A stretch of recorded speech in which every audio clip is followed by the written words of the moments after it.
The Los Angeles Rams have a over-under win total going into this year of 6.5. Now, it's funny because a year ago around this time, we were discussing if the LA Rams were going to be able to repeat as Super Bowl champions.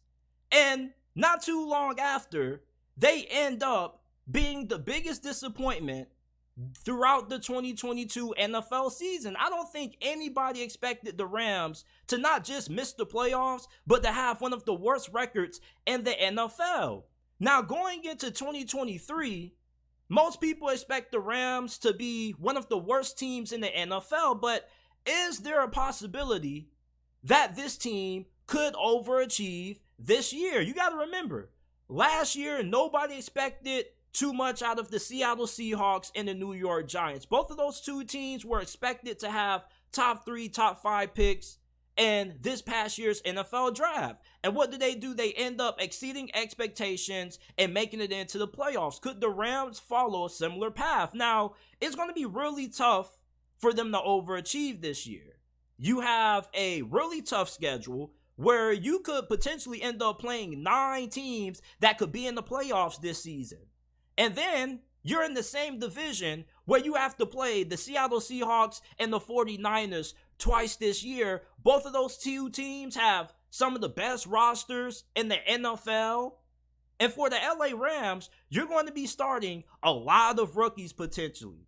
I mean, they drafted 14 rookies during the draft, and they also signed a good amount of rookies via undrafted rookie free agency. Now, you do bring back Sean McVay, Matthew Stafford, Cooper Kupp, and Aaron Donald. Those are your main core guys, but you don't know if Matthew Stafford is going to be able to hold up for the whole entire season. And there's some rumors going around that the Rams tried to shop Matthew Stafford. So we don't know how Sean McVay feels about Matthew Stafford. And if the season ends up going to the extent where the Rams aren't good during, week 10, week 11, and the season is already over, we could see him bench Matthew Stafford and throw in Stetson Bennett to see what he has. And if Stetson Bennett gets the opportunity, I think that Stetson Bennett is going to thrive in Sean McVay's system. I believe a large reason why the Rams decided to draft Stetson Bennett was due to the success that Brock Purdy had in Kyle Shanahan's system. So you look at a Stetson Bennett, somebody who has a lot of experience, has a little bit more talent than what some people give him credit for. He could end up being the long-term answer at quarterback for the Rams, and maybe we get to see him sometime this season. Now, for the Rams to be able to overachieve this year, you're going to need Matthew Stafford to stay healthy. And then you're going to need this offensive line to play at a really high level because you have a really tough schedule. You're going up against some of the best defensive lines in the NFL. You already know how good the 49ers defensive line is, but you also have to face off against teams like the Washington Commanders, who also have really good interior defensive line play. So you're going to need your offensive line to be able to hold up this year. Now, when you look at their offensive tackle situation, I don't think they're in too bad of a spot there. I think their biggest concerns comes on the interior of their offensive line. You don't really know how great your center play is going to be, and you don't know what you're going to be getting out of your interior offensive lineman at offensive guard. Now, Steve Avila was drafted pretty high by the Rams from this past year's draft class, and I had a pretty high grade on him. So I think he's going to be able to step in at one of those guard spots and have a huge impact right away. I expect him to be a week 1 starter, but they also have a rookie running back that I liked a lot coming out of Ole Miss, and Zach Evans. Now, Zach Evans, he gives me Alvin Kamara vibes, and we didn't really get to see the full capability of Zach Evans during his time in college because there was never really a head coach who was able to tap in to all of Zach Evans' potential. And when you look at the struggles that the Rams had in the run game last year, Zach Evans could be a guy who could end up stepping up and taking over that RB1 mantle from Cam Akers and whoever else they have behind him in that department. He may be the most talented running back that they have currently on the roster. He can do everything. He's a really good running back, has really good explosiveness and acceleration, but he also probably is the best pass catcher that they have at the running back position currently on their roster. Now, defensively, they have a lot of holes. I mean, you're wondering who's going to be that second pass rusher alongside Aaron Donald. How good is your secondary going to be? Like, your cornerback position just has a huge question mark on it, a huge Riddler question mark on it. We don't know how that secondary is going to play this year.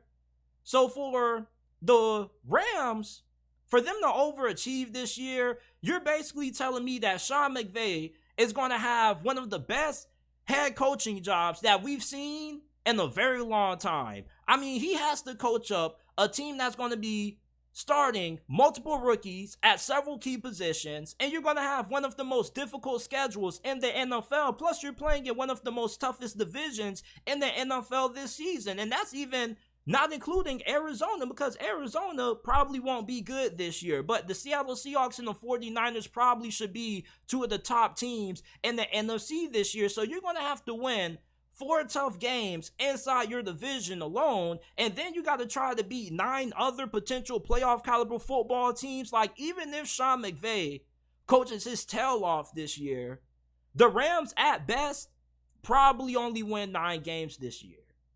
The NFC may not be a top heavy, may not be a heavy conference when it comes to quarterback play like the AFC is, but there are some quality teams in the NFC. But I'm not going to count out the LA Rams. You do have Sean McVay, who is one of the best offensive-minded coaches in the game. And if Matthew Stafford can stay healthy, and Cooper Kupp and Aaron Donald can as well, I think we could see the Rams, best case scenario, competing for the 7th seed in the NFC playoffs. And that may sound a little bit crazy, but remember, nobody expected Seattle and the New York Giants to do what they did last season.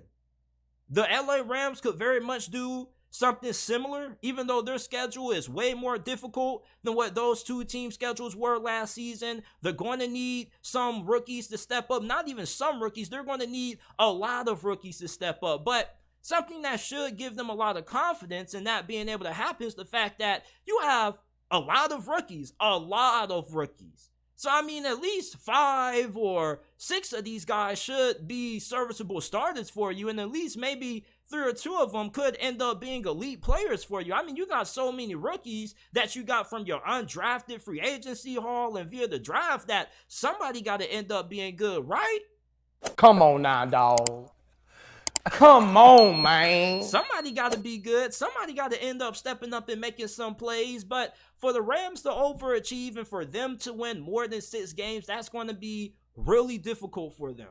You're going to have to split both games between the Seahawks and the 49ers, and you're going to have to beat some really talented football teams this year with the schedule that they have. So I don't know if the Rams are going to pull off a New York Giants or Seattle Seahawks kind of season, but I don't know if I can see them winning less than 6 games. As a matter of fact, my worst case scenario would be 5 wins. My best case is 9 wins. Now, if I had to give you an overall prediction for the Rams this year, I'd probably go with 7 wins. It's hard for me to see them having one of the worst records in the NFL, at least having one of the top 3 worst records in the league this year due to how good their coaching is. And the Rams are going to be able to pull off a couple of upsets. This isn't college football where the teams with the best rosters always win the majority of times. Like in the NFL, these games are mostly close. Even if you have one of the best teams in the NFL going against one of the least talented in the NFL, if you have good coaching, that's going to cause the games to be